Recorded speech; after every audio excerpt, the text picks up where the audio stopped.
Já estamos com imagens ao vivo de Washington. O presidente americano Donald Trump realiza uma coletiva de imprensa ao lado de Elon Musk, o bilionário que anunciou na quarta-feira que está deixando o cargo no governo americano. Vamos ouvir tudo com tradução simultânea de Denise Bobadilha.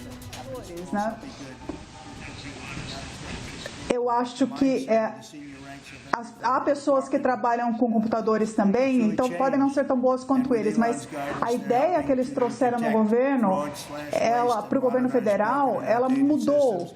E sob a direção do Elon, eles conseguiram detectar fraude, diminuir o desperdício, modernizar sistemas que estavam atrasados. Então a gente está falando de sistemas, de vários sistemas que estão mudando, coisas que não mudavam há muito tempo, como do imposto de renda, que não era computadorizado de uma forma adequada.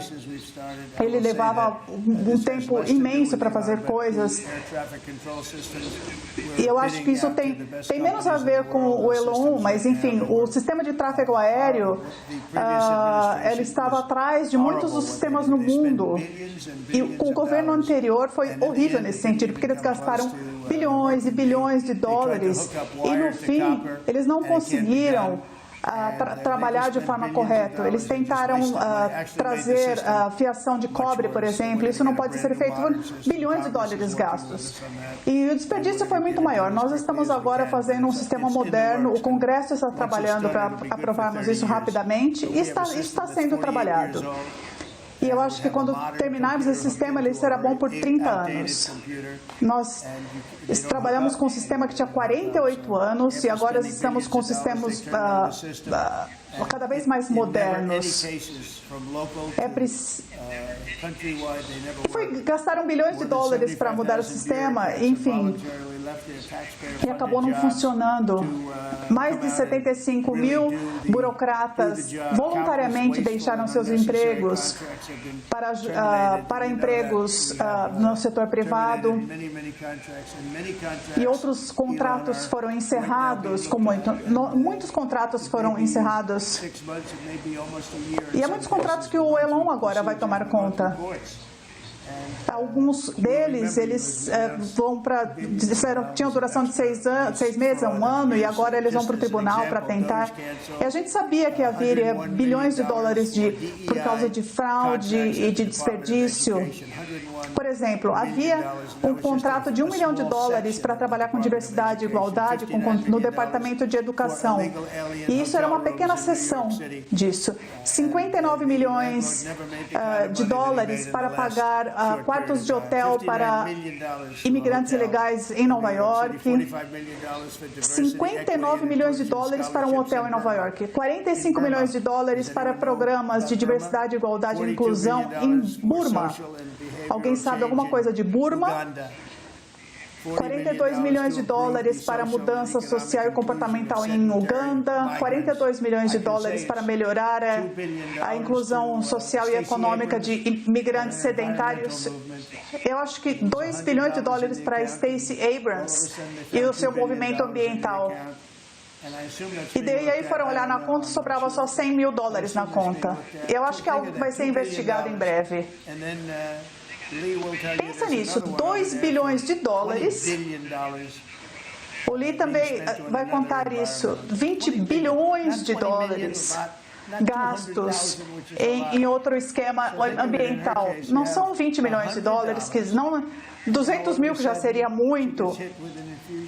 Em alguns casos, a gente faz 100 dólares já é muito. E aí ela recebe 2 bilhões de dólares, a Stacey Abrams, antes de eu assumir o governo. 20 milhões de dólares para o programa Sesame Street no Oriente Médio, ninguém sabe nada disso. 8 milhões de dólares para ratos transgêneros, algo para patrocinar ratos transgêneros. E acho que a gente começa a ler essas coisas e tem muitas dessas, então tem muito mais. E nós estamos comprometidos a fazer os cortes do DOGE, do Departamento de Eficiência Governamental, para olharmos para esse desperdício nos próximos meses. Nós vamos agora aprovar a nossa bela e grande lei no Congresso, a nossa lei do orçamento, mas nós também Nós também nós teremos a confirmação do Congresso nisso. Em alguns casos a gente vai fazer cortes, outra vez a gente vai fazer vai mudar a maneira de olhar para alguns esquemas para ver como podemos economizar. E o DOGE continua trabalhando, por exemplo, para modernizar o sistema de imposto de renda. Muitas das pessoas do DOGE que trabalhavam com o Elon vão continuar trabalhando conosco. E o Elon não está saindo, né? Ele vai ficar indo e voltando, eu tenho essa sensação. Eu acho que o DOGE é o filhinho dele e ele vai continuar olhando para isso. Eu acho que, sem comparação, ele é uma das pessoas mais importantes na história moderna. Ele construiu empresas de carros inovadores, você olha para empresas antigas, é uma diferença enorme. Tem a empresa mais incrível no setor espacial. Ele tem a maior plataforma de discurso livre na internet. E ele foi muito atacado, foi xingado, enfim, por várias pessoas, mas o nosso país o ama. Ele vem de outro país, de um país que está passando por algumas tribulações, eu diria, mas eu acho que é tudo uma questão da gente honrar os Estados Unidos e os americanos são muito gratos a isso. Eu quero agradecer ao Elon por seu tempo e agradecer a ele como funcionário do governo, como servidor. Dá para imaginar isso? Você ter um funcionário do governo tão especial que vem aqui e nos ajuda a mudar o pensamento das pessoas, de muitas pessoas. Quando a gente fala de cortar 1%, 2%, ele falou, não, a gente pode cortar muito mais do que isso. E a gente vai fazer isso de forma cirúrgica, a gente vai fazer isso de forma contínua, vamos tornar a América grande novamente. Sabe, quando eu estava na Arábia Saudita, descobri que 3 países que são predominantes, o Catar, os Emirados Árabes Unidos, a Arábia Saudita, são incríveis, eles estão... são muito inovadores. E o príncipe da Arábia Saudita disse, e os líderes dizem isso também, todos dizem que os Estados Unidos é o país mais importante agora, o mais quente agora. 6 meses atrás parecia que era um país morto, a gente não queria isso. Se o resultado não fosse o que tínhamos na eleição, a situação agora seria horrorosa, com as fronteiras, transgêneros para todo mundo, homens jogando em esportes femininos. Eu acho que agora nós temos o melhor país do mundo. Eu passei um vídeo um pouquinho antes agora que eu queria mostrar falando da nossa economia, mas ele tinha 2 pessoas, mas tem muita gente falando isso, que o sucesso que a gente conquistou nos últimos 4 meses é inacreditável. Eu quero, então, agradecer ao Elon pela ajuda. Os Estados Unidos agora são o país mais quente do mundo. Não há país mais quente que os Estados Unidos. A gente está indo muito bem. Quando eu deixei, a gente não tinha guerras, não tinha os problemas, a gente derrotou o Estado Islâmico, reconstruiu o sistema militar, não tinha inflação. E aí, quando eu voltei, a gente tinha inflação, guerra para todo lado, a vergonha no Afeganistão, onde a gente deixou bilhões e bilhões de dólares em equipamento militar, dos momentos mais vergonhosos do nosso país. Nós temos a Rússia com a Ucrânia, o ataque em Israel, em outubro, aquele ataque terrível, em 7 de outubro, uma coisa terrível que nunca ninguém tinha visto. E agora nós estamos nos curando de tudo isso. Nós paramos a briga e o conflito entre a Índia e o Paquistão. Aquilo poderia ser um desastre nuclear. E eu quero agradecer aos líderes da Índia e do Paquistão e agradecer aos nossos funcionários também. E a gente pode falar de comércio. A gente não pode negociar com pessoas que estão em guerra ou que estão usando que podem usar armas nucleares. Eles são grandes líderes e eles concordaram, a Índia e o Paquistão, que deveriam parar. E com isso eles pararam.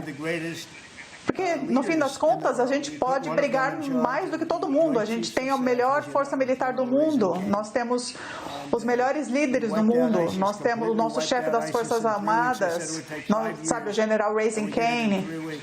Nós acabamos com o Estado Islâmico em 3 semanas. Falaram que ia levar 5 anos, a gente fez em 3 semanas. A gente não quer usar a nossa força militar. A gente quer a paz através da força onde podemos. Quero agradecer ao Elon e todas as pessoas que trabalham com ele. Muitos ficarão conosco e vocês podem ver os resultados no futuro, em 1, 2 anos.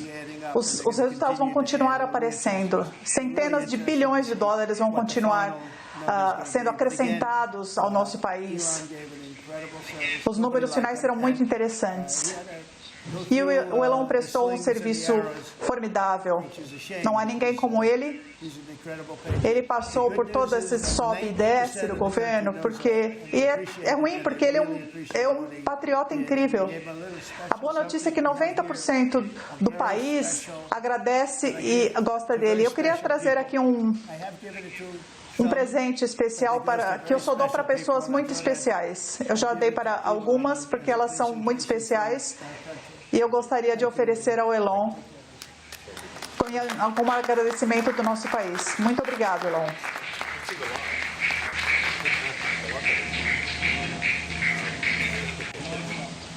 Olha, essa chave, isso é incrível, enfim. Eu queria só dizer algumas palavras. Não é o final do DOGE, do Departamento de Eficiência Governamental. No meu tempo no governo, como um funcionário especial, tem de terminar. Eu acho que eu falei que era por pouco tempo, acabei ficando 134 dias. Mas chegou a hora há um limite, né? Chegou a hora de acabar. E a equipe do DOGE ficou mais forte ao longo do tempo. A influência do DOGE vai aumentar ainda mais. Eu acho que, eu não quero ser meio budista dizer isso, mas acho que é o jeito que a vida vai, né? E eu estou confiante que nós veremos $1 trilhão de economia, de redução nesse desperdício. Os cálculos que o DOGE fez em termos de... eles ultrapassam 160 bilhões, então a gente espera que... E a gente vai atingir 200 bilhões em breve. Eu acho que a equipe fez um trabalho fantástico. E eu continuarei visitando aqui, continuarei sendo um amigo e um conselheiro do presidente. Estou ansioso para falar novamente. Essa sala é incrível, não é? Olha, é fabulosa. A maneira como o Salão Oval, o presidente, como ele reformou aqui o Salão Oval. Eu adoro esse ouro no telhado. Ele estava com gesso por cima e ninguém via, né? Eu não sei quem fez o favor de fazer isso. Agora a gente tem esse ouro aqui, todo mundo ama e é ouro mesmo. O Salão Oval tem essa majestade que ele merece, graças ao presidente. Portanto, eu estou ansioso para continuar sendo um conselheiro ao presidente e apoiar o DOGE, a equipe do DOGE, nessa busca incansável pela economia de $1 trilhão em desperdício e em redução. É isso. Muito obrigado, senhor presidente.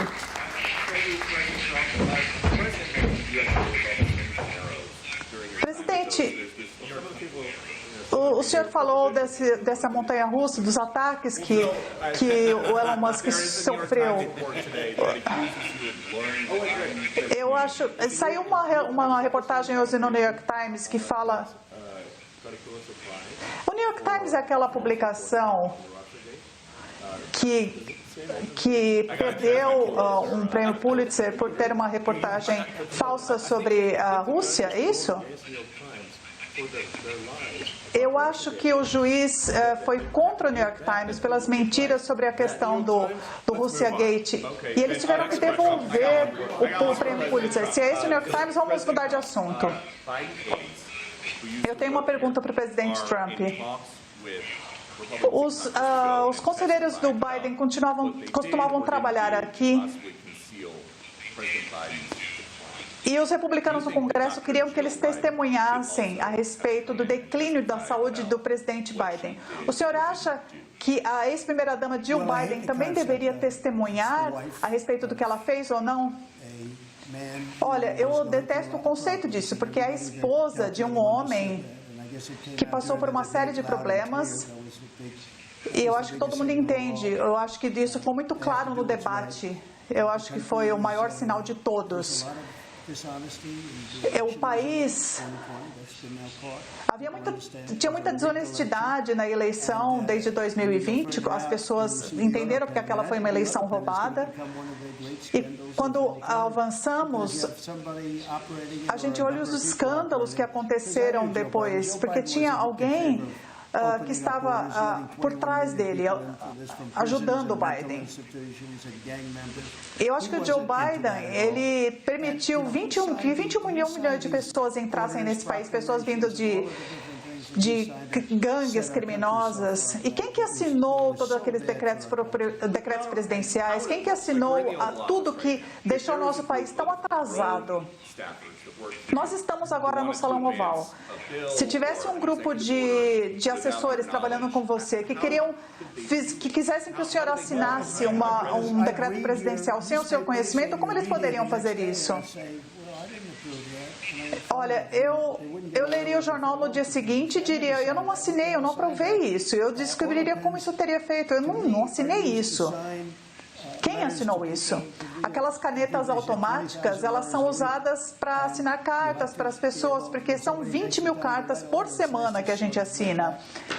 Então, se a gente parasse para assinar de verdade cada uma, não daria. E essas canetas automáticas são para isso, essas autopens. Elas não são para fazer proclamações importantes ou corte no imposto ou qualquer coisa que tenha a ver com as fronteiras. Se acontecesse comigo, eu veria, porque no dia seguinte ou até antes, eu leria algo do qual eu não estava ciente. Então, eu quase nunca uso a AutoPen, a caneta automática. Ontem eu assinei 81 proclamações e declarações para pessoas que devem ser assinadas por nós. Quando eu escrevo cartas para dignitários ou presidentes, primeiros ministros estrangeiros, eu assino essas cartas, não uma AutoPen. E eu entendo que quase tudo foi feito aqui com uma caneta automática no governo do Biden. É muito perigoso. Eu acho que qualquer que tenha usado essa caneta, e acho que a gente sabe quem é, eu acho que, na verdade, mais de uma pessoa tenha feito isso.